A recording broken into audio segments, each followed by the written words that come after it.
ಇದು ಹೇಳಿದ್ರಲ್ಲ, ಅರವತ್ತು ಆಯ್ತು ಎಂಬತ್ತು. 60 Okay. ಅದ್ರಲ್ಲಿ ಬಜೆಟ್ ಅಲ್ಲಿ ವರ್ಕೌಟ್ ಆಗಿಲ್ಲ, ಕಸ್ಟಡಿಯಲ್ಲಿ ವರ್ಕೌಟ್ ಆಯ್ತು.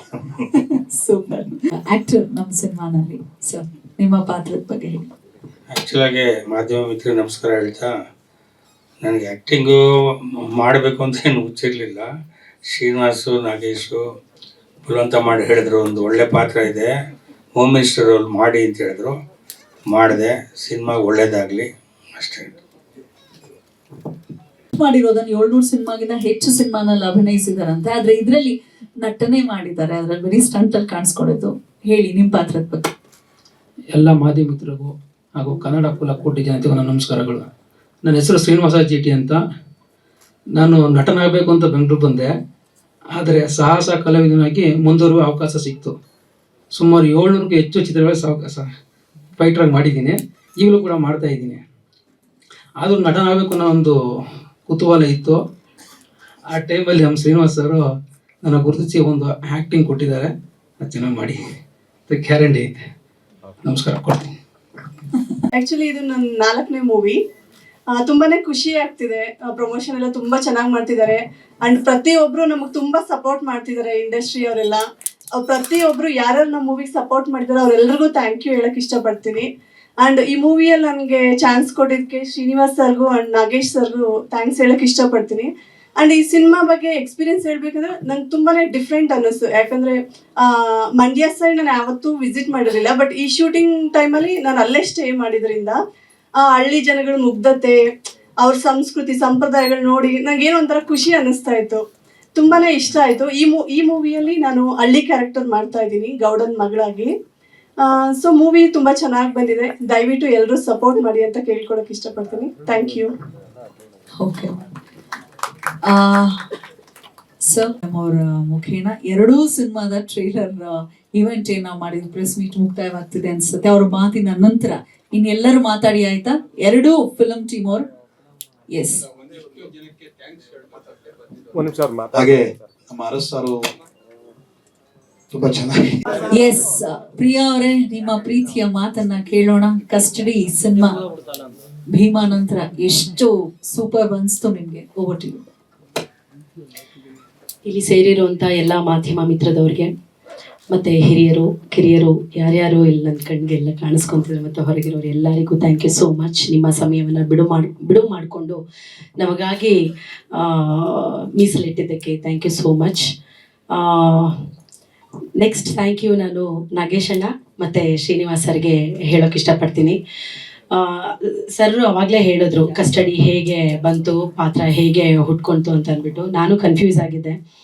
2-3 ದಿವ್ಸಕ್ಕೆ ಮುಂಚೆ ಬಂದಾಗ ಬೇರೆ ಕತೆ ಹೇಳ್ಬಿಟ್ರು, ನಿಮ್ಗೆ ಆಮೇಲೆ ತಿಳಿಸ್ತೀನಿ ಸರ್ ಅಂತ ಹೇಳಿ ಕಳಿಸಿದ್ದೆ. ಬಟ್ ಅದಾದಮೇಲೆ ಅವರು ಬಂದಾಗ ಮೇಡಮ್ ಇನ್ನೊಂದ್ಸಲ ಕತೆ ಕೇಳಿ ನಿಮ್ಗೆ ನಿಜವಾಗ್ಲೂ ಇಷ್ಟ ಆಗುತ್ತೆ ಅಂತ 2-3 ದಿವ್ಸಕ್ಕೆ ಮುಂಚೆ ಹೇಳಿದ ಕತೆ ಬರುತ್ತೆ ಬರುತ್ತೆ ಬರುತ್ತೆ ಅಂತ ಕಾಯ್ತಿದ್ದೀನಿ ಅಂದರೆ ಕತೆ ಮುಗ್ದೋಯ್ತು ಅಂದರು.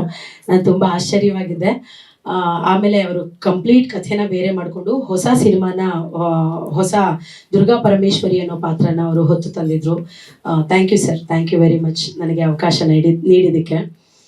ಆಮೇಲೆ ಇಲ್ಲಿ ಏನೇನು ಟೆಕ್ನಿಕಲ್ ಎರರ್ಗಳಾಯಿತು ಮತ್ತು ಏನೇನು ಸಮಸ್ಯೆಗಳಾಯಿತು ಮತ್ತು ನಿಮಗೆ ಅಹಿತಕರ ಅಂತ ಏನು ಅನ್ನಿಸ್ತು ಅದಕ್ಕೆಲ್ಲದಕ್ಕೂ ಟೀಮಿನ ಸದಸ್ಯೆಯಾಗಿ ಕಲಾವಿದೆಯಾಗಿ ನಾನು ಪರ್ಸ್ನಲ್ ಆಗಿ ಸಾರಿ ಕೇಳಕ್ಕೆ ಇಷ್ಟಪಡ್ತೀನಿ. ಸಾರಿ. ಒಂದೊಂದ್ಸಲ ದೊಡ್ಡ ದೊಡ್ಡ ಕೆಲಸಗಳು ಅಥವಾ ಏನೇ ಒಂದು ಕೆಲಸ ನಡೆಯುವಾಗಲೂ ಒಂದಷ್ಟು ಆಗ್ಬಿಡುತ್ತೆ, ತಪ್ಪುಗಳು ಆಗ್ಬಿಡುತ್ತೆ, ಕ್ಷಮಿಸ್ಬಿಡಿ. ಮತ್ತು ನಮ್ಮ ಕಡೆಯಿಂದ ಮತ್ತೆ ಅದು ರಿಪೀಟ್ ಆಗದೆ ಇರೋ ಥರ ಎಚ್ಚರ ವಹಿಸ್ತಾರೆ. ದುರ್ಗಾ ಪರಮೇಶ್ವರಿ ನಾನು ಯಾವ ಸಿನಿಮಾನೂ ಕಂಪೇರ್ ಮಾಡಲ್ಲ. ನಾನು ಒಬ್ಬ ರಂಗಭೂಮಿ ಕಲಾವಿದೆಯಾಗಿ ನಾನು ಕಲ್ತಿದ್ದಿಷ್ಟು ಏನು ಅಂತಂದರೆ, ನಾನು ಮಾಡೋ ಪ್ರತಿ ಕೆಲಸನೂ ಇದು ನನ್ನ ಮೊದಲನೇ ಕೆಲಸ ಅಂತ ನಂಬಿ ಮಾಡ್ತೀನಿ. ಸೊ ನನ್ನ ಪ್ರತಿ ಸಿನಿಮಾನೂ ಕೂಡ ಇದು ನನ್ನ ಮೊದಲನೇ ಸಿನಿಮಾ ಅಂತ ಅಂದ್ಕೊಂಡು ನಂಬಿ ಅದಕ್ಕೆ ತಯಾರಿಗಳನ್ನ ನಡೆಸಿ ಮಾಡುವಂಥ ಹುಡುಗಿ ನಾನು. ಸೊ ಇಲ್ಲಿ ಖಂಡಿತವಾಗ್ಲೂ ಪ್ರಾಮಿಸ್, ನಾನು ಭೀಮಾ ಗಿರಿಜೆಯ ಒಂದು ಯಾವುದನ್ನು ತಲೆಯಲ್ಲಿ ಇಟ್ಕೊಳ್ದೆ ತಲೆ ಕಂಪ್ಲೀಟ್ ಖಾಲಿ ಮಾಡಿಕೊಂಡು ನಾನೊಬ್ಳು ಪ್ರಿಯಾ ಶಠಮರ್ಷನಾಗಿ ದುರ್ಗಾ ಪರಮೇಶ್ವರಿ ಪಾತ್ರನ ನಾನು ಯೂನಿಫಾರ್ಮ್ನ ಮೂಲಕ ಧರಿಸಿ ನಾನು ಆ್ಯಕ್ಟ್ ಮಾಡಿದ್ದೀನಿ. ನಿಮ್ಗೆಲ್ಲರಿಗೂ ಇಷ್ಟ ಆಗುತ್ತೆ ಅಂತ ನಾವು ಎಲ್ಲರೂ ಭಾವಿಸಿದ್ದೀವಿ. ಸರ್ ಅವಾಗಲೇ ಹೇಳ್ದಂಗೆ ಇದು ನಿಜವಾಗ್ಲೂ ಸಾಹಸ ಅವರು ತಗೊಂಡಿರೋದು. ಒಂದೇ ಡೇಟ್ನಲ್ಲಿ 2 ಸಿನಿಮಾನ ಬಿಡುಗಡೆ ಮಾಡುವಂಥದ್ದು. ಒಂದನ್ನ ಗೆಲ್ಸಕ್ಕೆ ತುಂಬಾ ತುಂಬಾ ತುಂಬಾ ಅಂದ್ರೆ ಇಡೀ ಜನ್ಮ ಜಾಲಾಡುವಷ್ಟು ಕಷ್ಟಗಳನ್ನ ಪಟ್ಟಿರೋರು ನೀವೆಲ್ಲರೂ ನೋಡ್ತಿರ್ತೀರಾ. ಸೊ ಎರಡೆರಡು ಸಿನಿಮಾನ ರಿಲೀಸ್ ಮಾಡುವಂತ ರಿಸ್ಕ್ ಸರ್ ನಾಗೇಶಣ್ಣ ಮತ್ತೆ ಶ್ರೀನಿವಾಸ್ ಸರ್ ತಗೊಂಡಿರೋದಕ್ಕೆ ನಾನು ದೇವ್ರ ಹತ್ರ ಪ್ರಾರ್ಥನೆ ಮಾಡ್ತೀನಿ ಎಲ್ಲಾನು ಅನ್ಕೊಂಡ್ ಹಾಗೆ ಚೆನ್ನಾಗಾಗ್ಲಿ ಅಂತ. ಕಂಪ್ಲೀಟ್ ಆಗಿ ಜನರಿಗೆ ತಲುಪಿಸಿ ಅದಾದ ಮೇಲೇನು ಏನೇನು ಕೆಲಸಗಳಿದೆ ಅದು ನಿಮ್ಮ ಕಡೆಯಿಂದ ಮಾಧ್ಯಮ ಮಿತ್ರರ ಹತ್ರ ನಾನು ರಿಕ್ವೆಸ್ಟ್ ಮಾಡೋದೇನು ಅಂತ ಅಂದರೆ ದಯವಿಟ್ಟು ಸಪೋರ್ಟ್ ಮಾಡಿ, ಆಶೀರ್ವಾದ ಮಾಡಿ, ಹಾರೈಸಿ ಅಂತ ಕೇಳ್ಕೊಳಕ್ಕೆ ಇಷ್ಟಪಡ್ತೀನಿ. Thank you sir. ನನ್ನ ಮಾಹಿತಿ ಟ್ರೈಲರ್ಲಿ ಎಂತೆಂಥ ಕಂಟೆಂಟ್ ಬಿಟ್ಟಿದ್ದಾರೆ ಗೊತ್ತಿರೋ, ಇದು ಸಾರಿ ಯೂಟ್ಯೂಬಲ್ಲಿ ಬಿಟ್ಟಿದ್ದಾರೆ ಗೊತ್ತು ಸರ್. ಸೆನ್ಸರ್ ಅದನ್ನ ಕಟ್ ಮಾಡಿದ್ರೆ ಖಂಡಿತ ಕಟ್ ಮಾಡ್ತೀನಿ ಸರ್. ಓಕೆ,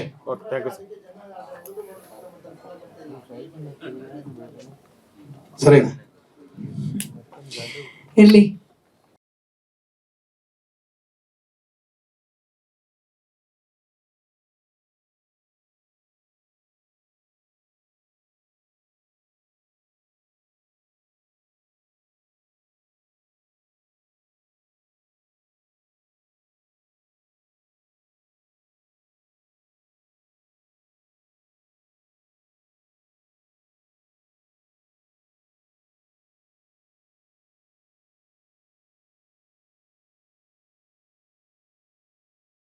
ಬೇಕು ಆ ಕಳಕಳಿಯಿಂದ ಅವರನ್ನ ನಿಮಗೆ ಪ್ರಶ್ನೆ ಕೇಳಿರುವಂತದ್ದಷ್ಟೇ. ಮಾಧ್ಯಮ ಮಿತ್ರರು ಅದಕ್ಕೆ ಹೇಳುವಂತದ್ದು. ಅನಿತಾ, ನಾನು ಅದನ್ನ ವಿರೋಧ ಮಾಡ್ತಾ ಇಲ್ಲ, ತಗೊಳ್ತಾ ಇದ್ದೀನಿ. ಕೇಳಿದಕ್ಕೆ ಆನ್ಸರ್ ಮಾಡ್ಬೇಕಲ್ವಾ?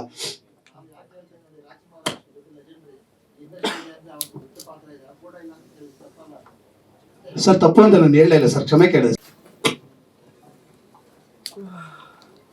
ನಮಸ್ಕಾರ ಎಲ್ಲರಿಗೂ. ಇವತ್ತು ಒಂದು ಖುಷಿಯಾಗಿದ್ದು ಏನಂದರೆ, ನಾವು ಸಿನಿಮಾ ಇಂಡಸ್ಟ್ರಿಗೆ ಬಂದು ಇಲ್ಲಿ ಇಷ್ಟು ಜನನ ಒಂದು ಫೋನ್ ಕಾಲಲ್ಲಿ ಕೆಲವರನ್ನು ಕರೆದಾಗ ಇಷ್ಟೊಂದು ಜನ ಬಂದಿರೋದು ನೋಡಿ ಮೊದಲನೇದಾಗಿ ಖುಷಿ ಆಯಿತು. ನಾವು ಫಿಲಮ್ ಇಂಡಸ್ಟ್ರಿನಲ್ಲಿ ಇದೊಂದನ್ನು ಈ ಒಂದು ಪ್ರೀತಿನ ಗಳಿಸಿದ್ದೀವಿ ಅನ್ನೋದು. ಸೊ ಹಾಗೆ ಇವಾಗ ಸಿನಿಮಾ ಅಂತ ಬಂದಾಗ ಪಾಲ್ಗುಣಿ ಮತ್ತು ಕಸ್ಟಡಿ.